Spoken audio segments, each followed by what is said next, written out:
In this demo, we'll walk through data replication from DB2 to Databricks as an example.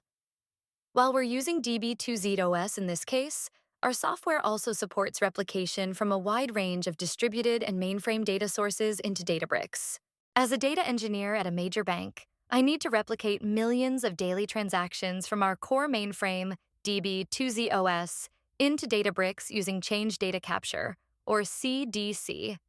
This enables us to move transactional data into a modern data lakehouse for faster analytics and reporting, while minimizing the impact on our source systems. To do this, I deploy the IBM Data Replication Remote Db2 capture engine, which provides captures from Db2 with minimal footprint and lower MIPS consumption compared to the alternative local capture method. On the target side, I use the IBM Data Replication FlexRep engine to apply those changes into Databricks tables.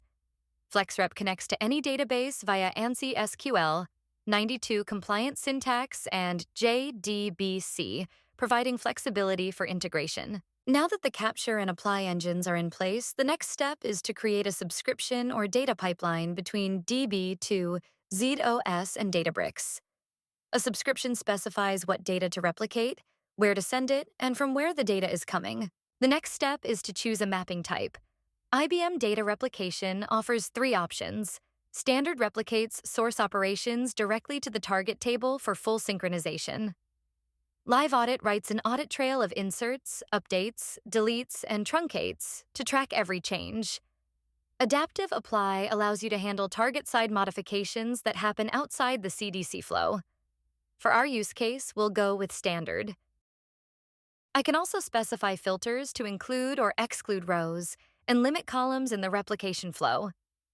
This not only reduces unnecessary data movement, saving bandwidth, storage, and compute, but also sharpens insights by ensuring downstream consumers see only the high-value, mission-critical updates they need. In our case, we'll keep the default settings. Then, we complete the mapping by setting the replication method to mirroring. If you can use a primary key constraint, declare it. Enforcement is not required. If there's no primary key constraint, manually define the replication key column in the target table. Now I'm ready to start replicating data. First, I select Refresh to copy the entire source table to the target. This ensures both sides are fully synchronized to begin with. Once the refresh is complete, I switch to mirroring mode. This continuously captures data changes from the source and applies them to the target table in real time. With mirroring now active and real-time replication in place, we're ready to see it in action. Next, I'll perform insert and delete operations on the source table to showcase how the source and target tables stay in sync.